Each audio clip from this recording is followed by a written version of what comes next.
শুভ সন্ধ্যা বন্ধুরা, সবাই কেমন আছো? আশা করছি সবাই ভালো আছো আর সুস্থ আছো, আর আমরাও খুব ভালো আছি।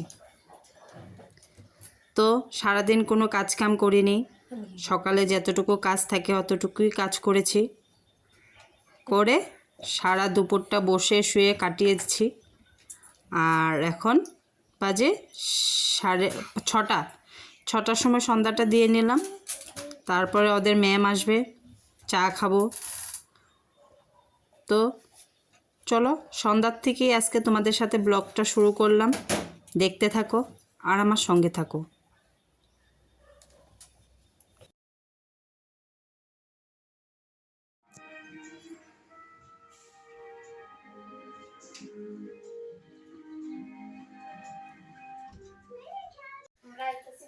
তো দেখো, আমরা এখানে চা নিয়ে বসেছি। তো রোজ দিন তো আমি ওর পাপার সাথে চা খাই বিকালবেলা। হ্যাঁ, কোনো সময় একা খাই, কিন্তু প্রায় দিন ওর পাপার সাথেই সন্ধ্যাবেলায় চাটা খাই, কারণ আমরা সকালবেলা তো একসাথে চা খাওয়ার সুযোগটা পাই না। ও অনেক ভোরবেলায় বের হয়ে যায়, তো আমরা কোনো দিনের সকালে একসাথে চা খাই না। আরও তো ও সকালে চা খায়ও না, বিকালবেলার সময়টা ঘরে থাকে, তো তখন চাটা খাই, তো আমরা একসাথে চাটা খাই। তো ওরা খাবে না বলছিল, তো আমি জোর জবরদস্তি আমার জন্য বানিয়েছি, তো ওদেরকেও দিলাম। লাল চা তো কোনো কিছু হবে না, তার জন্য দিয়েছি ওদেরকে, ওরাও খেয়ে নিক। তো এখানে দেখো, পিহু আমার সাথে কথা বলছে।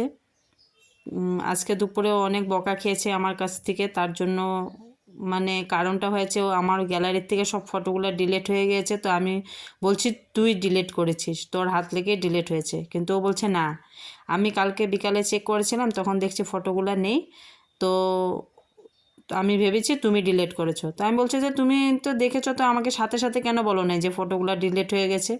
এতদিনের ফটো ছিল, তো একটা ফটো নেই, সব ফটো ডিলিট হয়ে গেছে। তো ওইগুলোই কথা চলছিল। আর দীক্ষা ওইখানে দেখছিল বসে বসে, আর বলছিল, মা আমি তো এগুলো জানিও না ডিলিট করতে।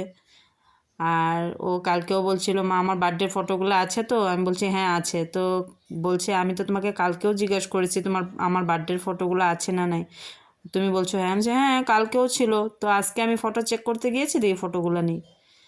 তো চলো চাটা খেয়ে নিই। আর এইখানে ও ওর কথা বলেই যাচ্ছে যে আমি করিনি, তোমার হাত লেগেই হয়েছে। আমি বলছি না, তোমার হাত লেগেই হয়েছে। তো চলো চাটা খেয়ে নিই, দেখতে থাকো। তো অনেক সময় পরে আবার রান্না করে চলে আসলাম। দেখো, এখানে আলু, পেঁয়াজ, কাঁচা লঙ্কা, আদা, রসুন কেটে নিলাম, কড়াইতে তেল দিয়ে নিলাম, কারণ এখানে বানাবো এখন মাংস। কারণ দুপুরে তো রান্না করিনি, সিদ্ধ ভাত খেয়েছি, আর ওর বাবা বাইরে খেয়েছে, আসেনি। তো সকাল থেকে ছোটো মেয়ের বায়না ছিল আজকে মাংস দিয়ে ভাত খাবে। তো আমি বলেছিলাম যে ঠিক আছে, তুমি আসার সময় রাত্রে নিয়ে আসো। তো ওর পাপা আসার সময় নিয়ে এসেছে, আর কালকে তো শনিবার, তো অল্প করে নিয়ে এসেছে, জানি রাত্রটা হয়ে যায় আর কালকে ও জানি খেতে পারে। তো ওই বুঝে ওইটুকুই নিয়ে এসেছে।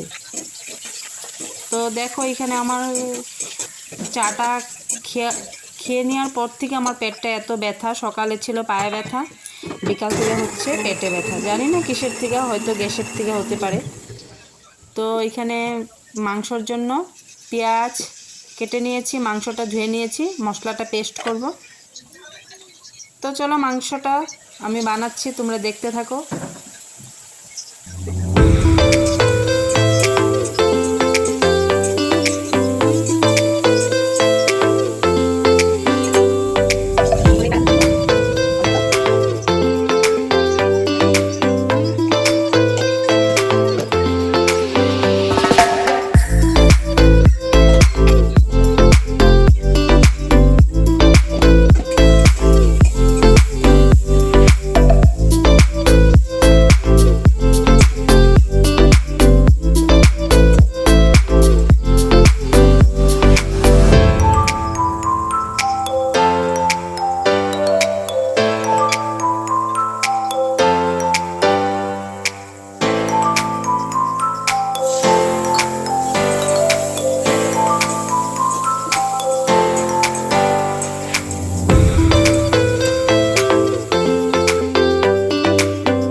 এখানে মাংসটা বসিয়েছি। সন্ধ্যার চা খাওয়ার বাসন ছিল, আর চা খাইনি। ওর পাপা আসার পরে পেটটা ব্যথা ছিল, তার জন্য আর চাও খাইনি। নয়তো ভেবেছিলাম যে আরেকটু চা বানাবো, দুইজনে মিলে খাবো। আর ওর পাপা আস্তে আস্তে 8:30 বেজে পার হয়ে গেছিলো, তারপরে এসেছে। তো ওইদিকে মাংসটা বসিয়ে চায়ের বাসনটা ধুয়ে আমি ভাতটা রেডি করছি। ওইদিকে ওর পাপা বলছে যে আমার জন্য একটা আলু সিদ্ধ দিয়ে দিও, আমি মাংস খাবো না। তো আমি বললাম না, কেন, আমি ঝুল বানাবো না, কষা কষা বানাবো, কেন খাবে না? ওর পাপা আবার ঝুল খেতে ভালো পায় না, কারণ মুরগির মাংসটা এত ভালো পায় না, কিন্তু কি করবে, একটু খেতে হয়, আনে। আর কোনো সময় হয়তো কোনো তরকারি থাকে না, তো এটা দিয়ে খেতে হয়। তো আমি বললাম ঠিক আছে, কষা বানাবো, তুমি এটা দিয়ে খেয়ে নিও। বলছে না, তাও একটা আলু সিদ্ধ দিয়ে দিও। তো আলু সিদ্ধ দিয়ে এখানে ভাতটাও বসিয়ে দিলাম, দিয়ে এখানে মাংসটা এখন ঢাকা দিয়ে আমি যাব ওই ঘরে।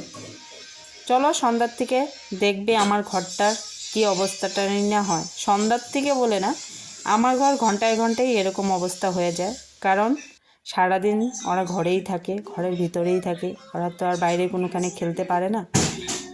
ধরো নিজের বাড়ি হলে তো একটু বাইরে উঠানে যাওয়া যায়, একটু বাইরে খেলা যায়। নিজের বাড়ি থাকলে যা হয় আর কি, ইচ্ছা করলে একটু বাইরে বারান্দাতে যাওয়া যায়, বারান্দাতে এখানেও যাওয়া যায়, কিন্তু ওরকম না আর কি। আরও আছে লোক, সামনে লোক আছে, এই ঘর ওই ঘর অনেক লোকই থাকে।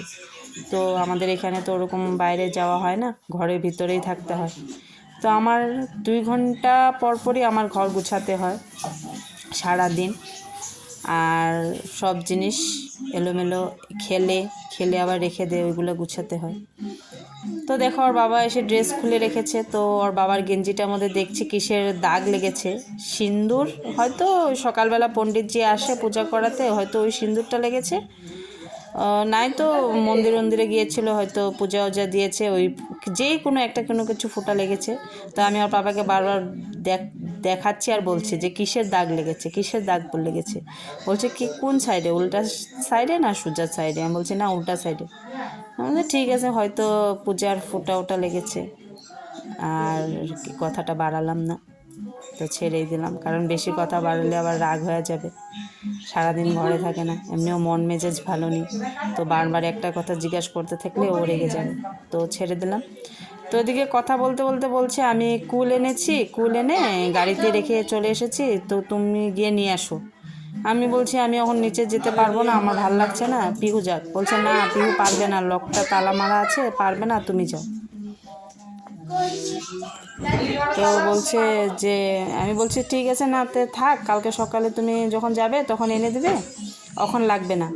বলছে আনো না, আমিও একটা খাবো। আর মেয়ে দুটো বলছে না মা, আমরাও খাবো, এনে দাও। তো কি করব, পিহু তো পারবে না, তার কারণ ওইটার মধ্যে লক লাগানো আছে, লকটা খুলে এটা তুললে হয়। তো ওই বগরিটা নিয়ে আসলাম, বগরি মানে আমাদের এখানে বগরি বলে, কিন্তু কুল বগরিটা নিয়ে আসলাম। এসে চলো মাংসটা দেখি। মাংসটা হয়নি, হবে, সময় লাগবে। তো চলো মাংসটা হতে থাক, এদিকে ঢাকা দিয়ে আবার যাব, কারণ আমি ঘর তো খালি কাপড়টা, ওর পাপার কাপড়টা নিয়ে গেলাম নিচে, নিয়ে আসলাম। তখন আবার ঘরটা যাব পরিষ্কার করতে, ঘরটা ঝাড়ু দিব, কারণ তখন প্রায় 9:30 বেজে গিয়েছে, ওদেরকে ভাতও দিতে হবে। ওই দেখো বগরিগুলো, আর এত মিষ্টি ছিল বগরিগুলো। আমরা রাতেই কমসে কম 4 জনে মিললে 7-8টা খেয়ে নিয়েছি, বেশি খেয়েছি। তো আমার এদিকে পেটে ব্যথা, আর আমি এদিকে বগরি খাচ্ছি। একটা খেয়ে দেখছি এত মিষ্টি, তো আরেকটা খেলাম। আর এদিকে ওর পাপা বলছে আমাকে আরেকটা দাও, তো ধুয়ে ওকে একটা দিলাম। আর ওদিকে ছোট দীক্ষা তো নিয়ে খাচ্ছে, পিহু একটা খেয়েছে। তো চলো মাংসটা এখন ঢেকে দিয়ে দেখো এখানে বিছনা ঝাড়তে চলে আসলাম।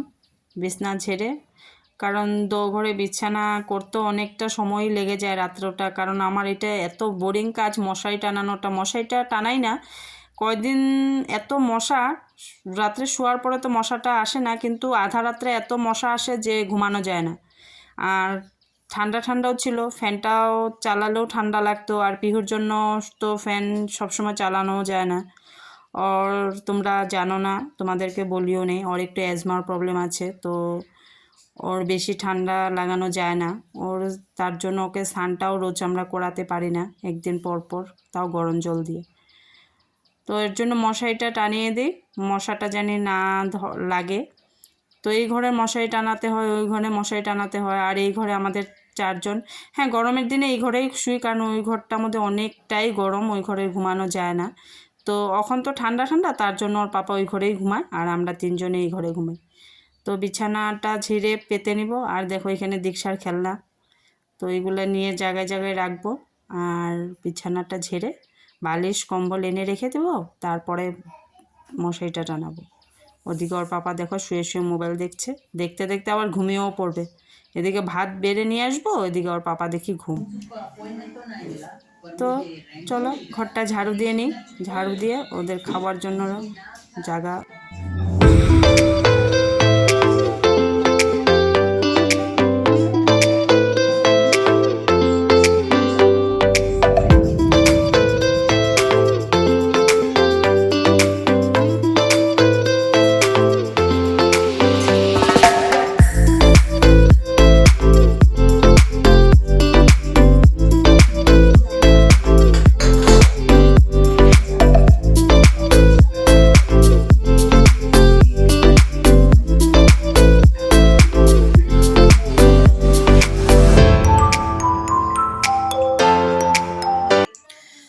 তো দেখো এদিকে ওর পাপা ঘুমিয়ে গিয়েছিল, ডেকে বললাম যাও ভাত, তোমাকে ভাত দিয়েছি খেয়ে আসো। আর এদিকে দেখো পিহু টিউশন পড়ে, পিহু এখানে পড়ে, দেখো বিছনা উছনা ঝাড়া হয়নি, তো বিছনাটা ঝেড়ে নিলাম। এটাও আমার রোজকার কাজ, আজকে না, নতুন না, রোজই এটা করতে হয়। তো ঝেড়ে নিলাম, ঝেড়ে পেতে মশারিটা টানিয়ে দিব, কারণ ও শুয়ে পড়ার পরে টানাতে অসুবিধা হয়। তো যখন বিছনাটা খালি থাকে তখন টানাতেই ভালো হয়। তো চলো মশারিটা টানিয়ে নিই, টানিয়ে আমি ভাত খাবো। তো ভাত খাওয়াটা তোমাদের সাথে আমি শেয়ার করিনি, কারণ তখন মোবাইলটার মধ্যে আমার চার্জ ছিল না। তো আমি মোবাইলটার মধ্যে আবার একটু চার্জটা দিয়ে নিলাম, ভাবলাম যে যদি এডিটিং করতে হয়। তো আমি রাতে তো আর এডিটিংটা করতেই পারলাম না, কারণ আমার শরীরটা এতটাই খারাপ হয়ে গেছিলো যে পেটটা ব্যথার জন্য আমার সারা শরীরটাই কালকে খারাপ, মানে আমি শক্তিই পাচ্ছিলাম না। তো দেখো আমি বিছনাটা পেতে গুজিয়ে দিয়ে নিয়েছি। তো এখানে আমাদের খাওয়া হয়ে গেছে। তো সকালের জায়গাটা পরিষ্কার করে আর তোমাদের সাথে আমি শেয়ার করলাম না। তো এখানে দেখো আসনগুলো উঠিয়ে নিব, নিয়ে এই ঘরে বিছানাটা তো ঝেড়েই রেখেছি, বালিশগুলো পাতাবো, পাতিয়ে মশারিটা টানাবো। তো অনেকটাই তোমাদের সাথে আজকে কথা বললাম, ভয়েস ওভার দিলাম। যদি কোনোখানে কোনো কিছু আমি ভুল বলে থাকি, বা আমার কথা কোনো জায়গায় ভুল হয়েছে বা শুদ্ধ হয়নি, তো আমি তোমাদের কাছে সবার কাছে ক্ষমা চেয়ে নিচ্ছি, কারণ আমি নতুন নতুন করছি, আমার কোনো কিছু জানা নেই, আর শিখছি, রোজ যাচ্ছে, একদিন পার হচ্ছে, একদিন শিখছি। তো তোমাদের কাছে এটাই বলবো যে আমার পাশে থেকো, আর আমাকে একটু সাপোর্ট করো। আর ওইদিকে তোমাদের রান্নাঘরটা আমি একবার দেখিয়ে দিলাম যে আমি রান্নাঘরে কোনো কাজ আর রাত্রে করিনি, কারণ বাসনটা রেখে দিয়েছি। এখন এরকমই করিনি, কারণ স্কুল নেই, সকালে বাসনটা মেজে নিই, স্কুল থাকলে রাত্রে বাসনটা মেজে রেখে দিই, তো সকালে উঠে আমার আর কোনো অসুবিধা হয় না। তো রাত্রে দেখো মশারিটা টেনে গুজিয়ে নিয়ে মুখটা ধুয়ে আসলাম, এটা রোজই করি, মুখটা খালি জলে ধুয়ে আসি একটু তেল লাগাই, আর চুলটা বেনুনি করে নিই। তো এটা ছোটো মেয়ে দীক্ষা আমাকে ভিডিওটা একটু করে দিচ্ছে, আমি বলছি একটু আমাকে ভিডিওটা করে দে, আমি ভিডিওটা এন্ড করব। তো এতটুকুই আমার সন্ধ্যার রুটিন। আরও মাঝখানে অনেক কিছু ছিল, হয়তো তোমাদের সাথে আমি শেয়ার করিনি বা ভুলে গিয়েছি।